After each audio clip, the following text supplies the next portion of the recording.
Hi, and welcome to Inside View. I'm your host, Joel Metzger, and joining me on this edition is Don Stump, who is the District 3 Director for CCWD. Welcome. Thank you. Nice to have you on the show for the first time, but it won't be the last, I promise you. Thanks. How long is your term going to last, this current term with CCWD? Normally it's a 4-year term, but trying to get in sync with the county, they've created a 5-year term, and this is my 4th year, so one more year after this one. One more year, and then we'll see whether you decide to run again or not. That's always a decision that you have to talk to your wife about, I imagine. She's the boss. She's the boss. Well, I want people to first get to know you before we go into the drudgery and excitement of CCWD. As a director, you grew up where?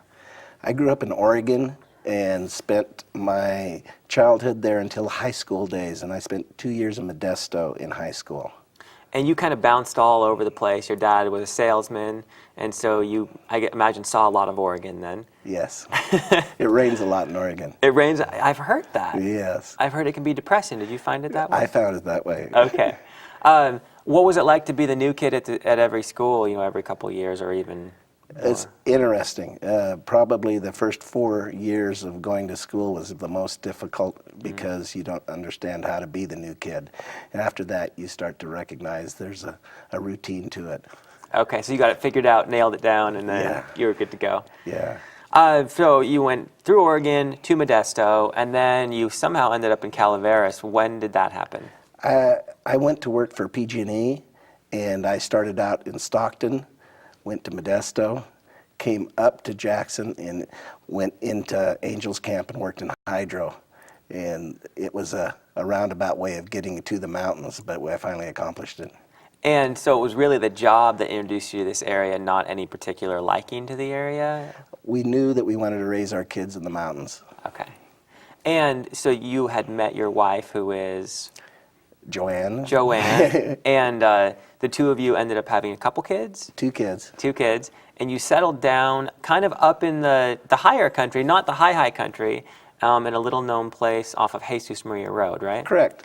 Which is actually gorgeous up there. Oh, it was a great place to raise kids. We really enjoyed it, and I think the kids really enjoyed it. And as you raised the kids there, you worked for PG&E for, what, half the time or so until? I probably worked for PG&E for about 3 years while we were here, and then we started our own company. Which was called? EdTech. We sold computers to universities. And so this is like an entire university wanting to get computers for a department or for the whole school, or how did it work? It was pretty specialized. We first started out with certain products that, say, Lawrence Livermore was interested in, or Berkeley liked, or UC Davis liked, and then it moved into really computers where they'd buy 30, 50, 100 Apple computers at once, or however it worked out that they needed. We were a middleman. So how do you go from PG&E to a computer company? How did that transition take place? Both my wife and I are entrepreneurial. We enjoy the process. We just recognize that we enjoy the process for about 15 years, and then it's time to move on. Yeah. You said when you look back on your life, you saw that was a pattern all the way through. And you haven't been at CCWD for 15 years yet? Not yet. Okay. So it may feel like 15 years. CCWD is like dog years? Yes. Okay. All right, so you did the computer company until about the year 2000? Yeah. And then you said, okay, we're ready to move to the next chapter of our life. Mm-hmm. And you said, let's travel. So where'd you go? Oh, around the world. You start out in Turkey and you go through the Middle East, and then you go to Europe, into Africa, over to Asia, throughout China, Australia, New Zealand. There was 21 different countries that we visited over an 8-month process. And that was, a trip of a lifetime, obviously. Yeah. But what did it teach you about living here?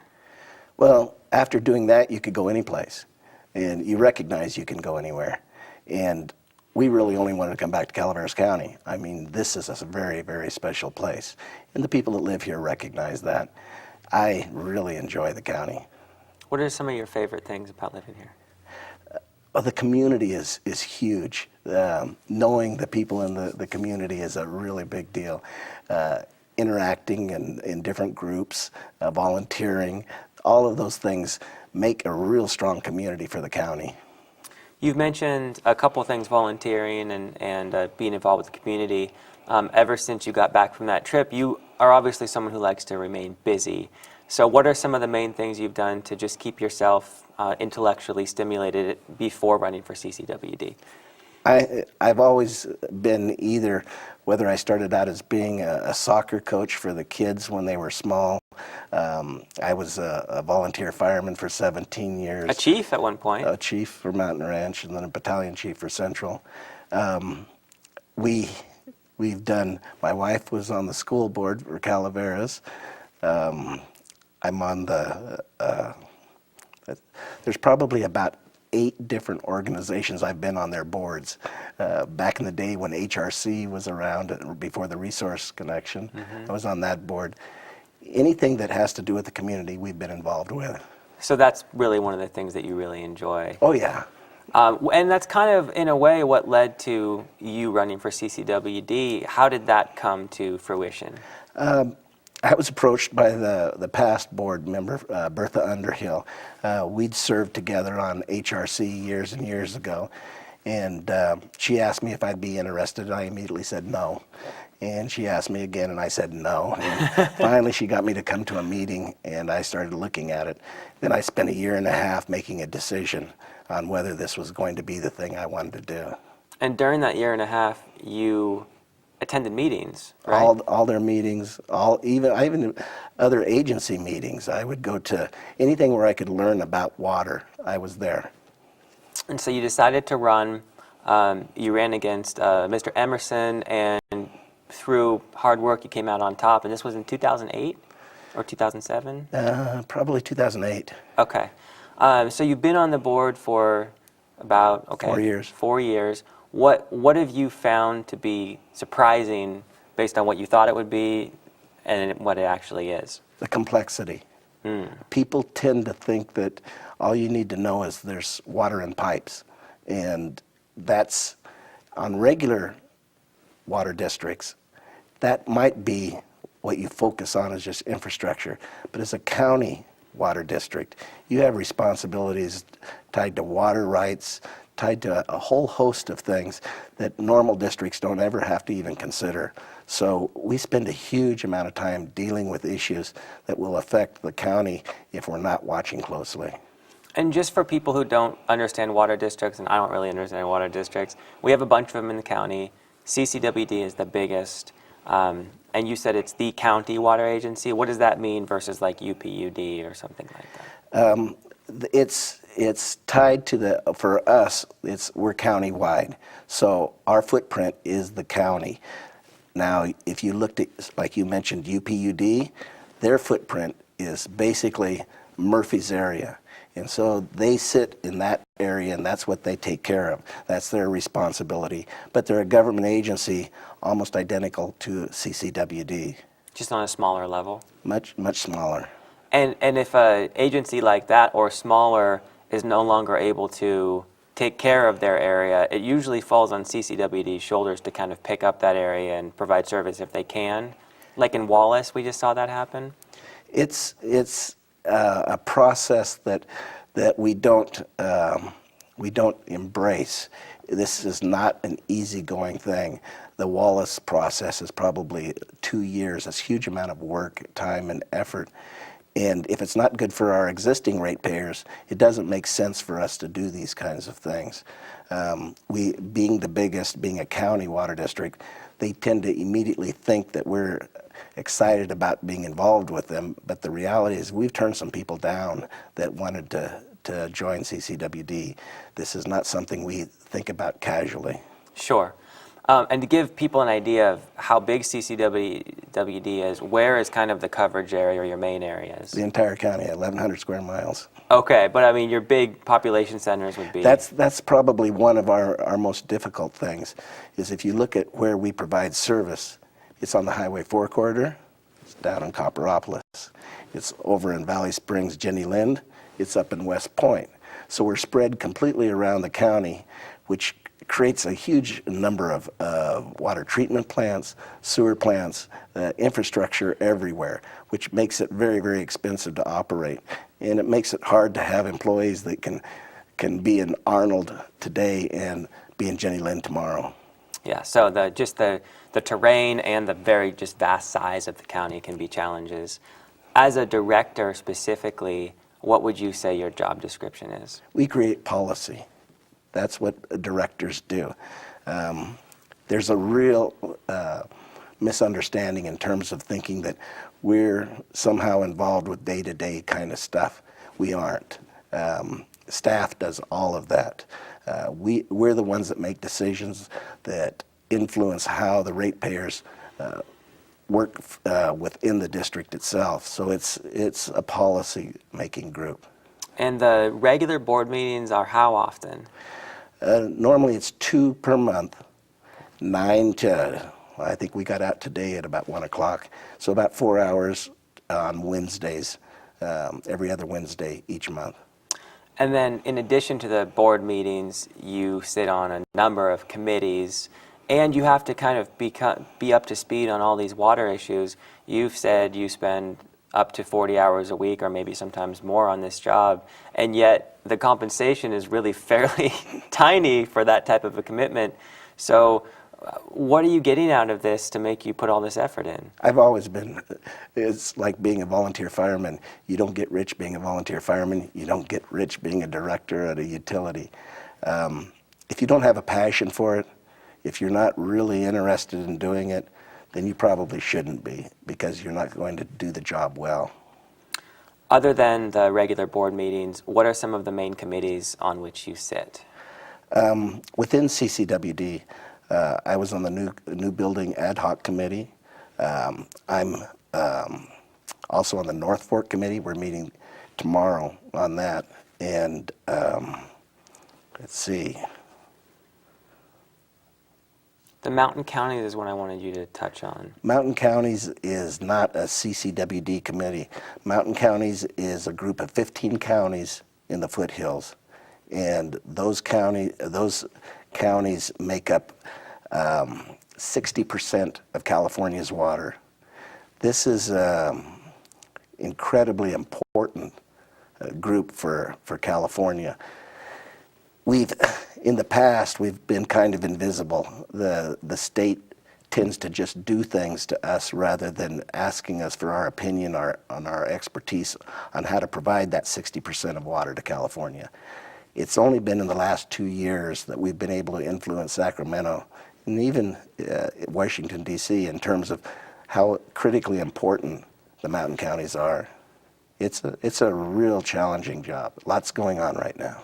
And you are the president right now. Yeah. So that's even more for you. And we're going to touch more on those big statewide water issues because I think that's key. But before we go into that, I just wanted you to touch on, over the past few months, there's been a discussion throughout the county and then a decision by your board to raise water and sewer rates for CCWD customers. Could you take us through how that came to be and what the decision was? Yeah, to begin with, I wanted to say that it was an incredibly difficult decision for staff and the board. Nobody wants to raise rates. I don't like getting a higher CCWD bill, just like you don't like to get that bill. What took place is back in about 2006, 2007, things were booming. Things were going really well in the county, and they recognized that there was some stuff that needed to be taken care of as far as infrastructure was concerned. And so they went out and hired a rate company to come up with what a rate increase should be. Well, they fired those guys. They said, oh, no, we can't do that. And then they came up with a process where they said, okay, we anticipate having all of these new connections, which will give us enough revenue to do the infrastructure. Probably the next year, the economy crashed. Nobody built a house. There were no new connections.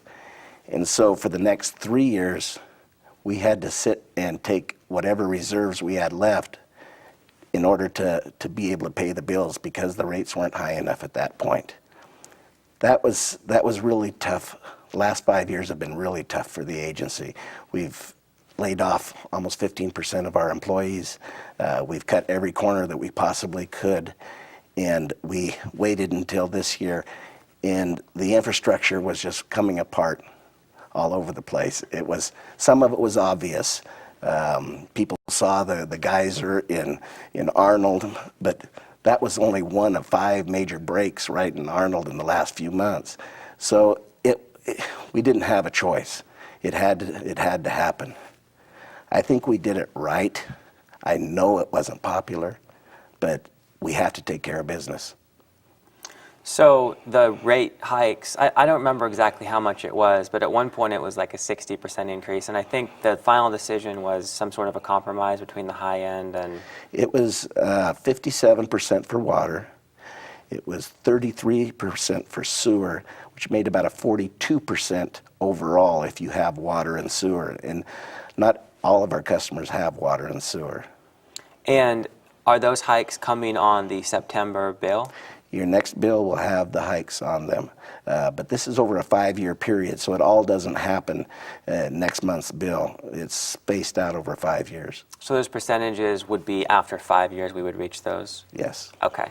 So you'll see a hike, but not necessarily a giant hike to where it's going to be. And there's been some discussion about people saying, I don't know if I can pay my utilities with this. Are there any recourses for people who would have a hardship? We're working on a couple of different levels, trying to come up with some process. We're not allowed to do it, neither is the county, in terms of compensating or helping people. For the county, it's called a gift of public funds. We can't give you money and not your neighbor money. We're in the same boat, but we're not able, as a water district, we follow water law, and water law says you can't treat anyone differently than anyone else. So just because you have a hardship, I can't treat you differently than a millionaire that lives next door. We have to treat everyone identical. And in terms of people who just say, I have a well and I will put a septic tank in, I want out of CCWD, are they able to do that? It's different for different things. We've got our policies with the water law. The county has their policies, and even the state and the federal have their policies. I'll give you an example.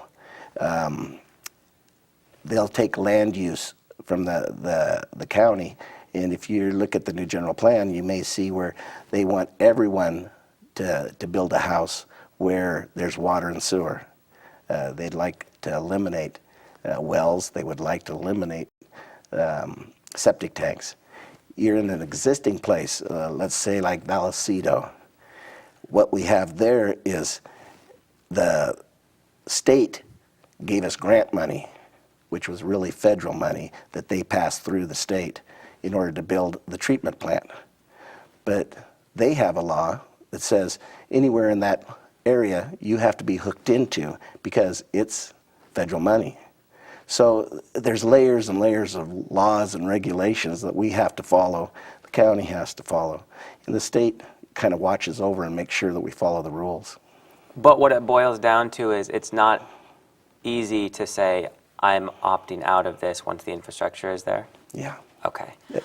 And we'll see what happens with any kind of assistance programs. There are some things being worked on, but you can't really announce anything about that until a decision's been made or a program's been put in place. And it's going to be tied with a lot of people. So it's not just like, it's not a CCWD process. We're trying to bring county in, we're trying to bring other agencies in, we're trying to bring the Resource Connection involved into it, foundation. This is got to be real broad-based in order to be able to be successful. So we'll keep an eye on these rates and see what happens, but the truth is they have been passed and the money will start coming in, and then we're going to start seeing these infrastructure upgrades and all that's planned out. And if anyone wants to know more, they can visit your website, and there are all kinds of resources on there. We recognize that as far as transparency is concerned, that normally water and sewer is real boring stuff and nobody's paying attention, and we have a meeting and no one shows up. So understanding what's happening with your rate money, we're going to do a whole lot better job in terms of the web page and showing you exactly how much revenue comes in, what projects we're working on, and what the cost of those projects are, and when they're done. So it's going to be a lot more transparent. Speaking of projects, another big project was recently completed, and that was a new headquarters for the agency or the district. Yes. So tell me about this. I'm real excited about it. If there's anything that I feel exceptionally good about is accomplishing this. Before I got on the board, I was reading past minutes. 21 years ago, the board at that time determined that the existing building was inadequate. And boards over the years have tried to do something. Back in 2007, on their process, they budgeted $6.7 million in order to build a new headquarters. That never occurred because they couldn't get a loan in order to do that. We were able to self-finance and hire all local labor in order to build this one, and it was $3 million. And the building it's not fancy. It's real simple. It's square, a metal roof. I mean, this is something that's going to be there for 50 years and is going to be adequate for the next 50 years. So I'm real happy we were able to accomplish that when no one has been able to in the past. The former building was multi-level, very old, antiquated, and it was kind of as though everyone was in different areas. You weren't in one building. Now everyone's under the same roof, so I could see the efficiency would go up. But there have been some people who say, wow, this is awfully large for the existing staff and the size of the district. What do you say when someone says, wow, it's the Taj Mahal? I think it's kind of funny. They don't realize that we were basically in 3 buildings before. We had the old existing building that we've been in, and then we had a modular that we got secondhand that we had operations in across the driveway, and then the boardroom was across the driveway, and it was an old garage that they buttoned up and made a boardroom out of it. It's almost identical square foot as what we had before. But because we laid it out in such a manner, it's wide open in terms of being able to be utilized. We've got growth potential for the next 50 years. There is a grand opening coming up. I don't know when this airs, people can still attend it, but when is that happening? That'll be next Friday, 9 o'clock. And I don't have the telephone number in order to give you the RSVP, but we're trying to get as many of the public there as possible. And is that like the 20th or something, or what? Could be. Okay. All right. Well, certainly I'm sure it's posted on the website. Yes, People it want is. to check that out. And that'll just be kind of a little ceremony to let people know that it's open for business and so on and so forth. And it's going to be open, so you can wander through. You can see that the plumbing fixtures aren't gold plated, that the carpet isn't all plush. It's just a standard office type building. Wanted to ask you about Mitch Dion, who is the new general manager. As a board member who's been around for a while, what are your thoughts on Mitch and the job he's doing? I think he's doing real good. Board members general managers are tough. This is the second one that I've been involved with as far as hiring, and it's not an easy process, and it usually uses up about 6 months of the district's time in order to get somebody new on. Mitch has a huge amount of experience, not just public, but even private and military. So that was his strong suit when we hired him, and he understands our issues, and he's working real hard. I don't think he recognized how much work there is here. I'm sure he's working long hours in order to try and keep up with us. Speaking of long hours, just a word about the staff in general. What are your thoughts on the group you have? We have an amazing staff. We've cut back a huge amount, and they still get the job done. And we have an emergency in the middle of the night. If that happens at some other utilities, You call your employees and they're not home at 2 o'clock in the morning. And we have our people, they're out there 15 minutes later. This is a group of guys that are really sharp and they really do a good job. Our admin staff, really, really smart. Being involved in mountain counties, I find that a lot of different agencies are calling CCWD to get, how do you guys do it? What's the trick? You know, how do you accomplish these things? So we're seen as a leader in the mountain counties at region. Excellent. In the minutes we have left, one thing that you shared with me was that these are exciting times for this county, for you as a director, but they're also dangerous times for the county's economic future. Can you go over why you said that? We've gone through a cycle in the Sierra where gold was our resource. Then it seemed like it was timber was our resource. And we didn't do a very good job with either one of those. But water is now our resource, and it's very, very valuable. The rest of the state wants our water. Our job is to utilize that water in order to bring economic growth to Calaveras County. And it's when everyone else wants what you have and you don't have the big guns, it tends to be real difficult in order to try and preserve that for the future. So what CCWD doing to try to keep that? We spend a lot of time in Sacramento.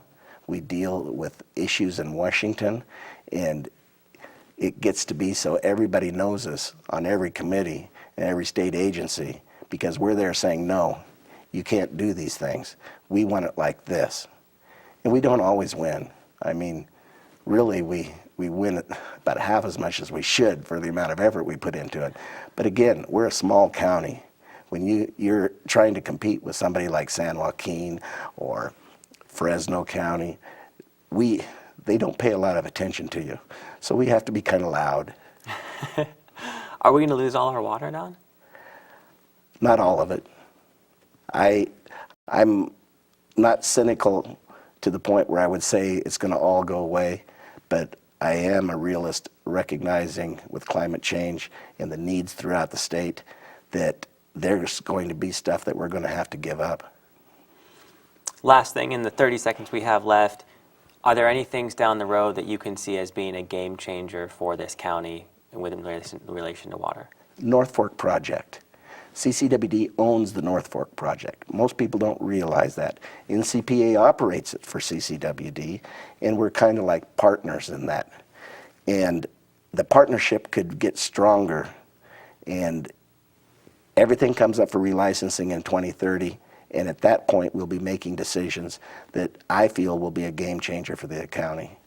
Don, thanks for joining me. Thank you. Appreciate it. And thank you for joining me on this edition of Inside View. I'm your host, Joel Metzger, and I hope you join me next time.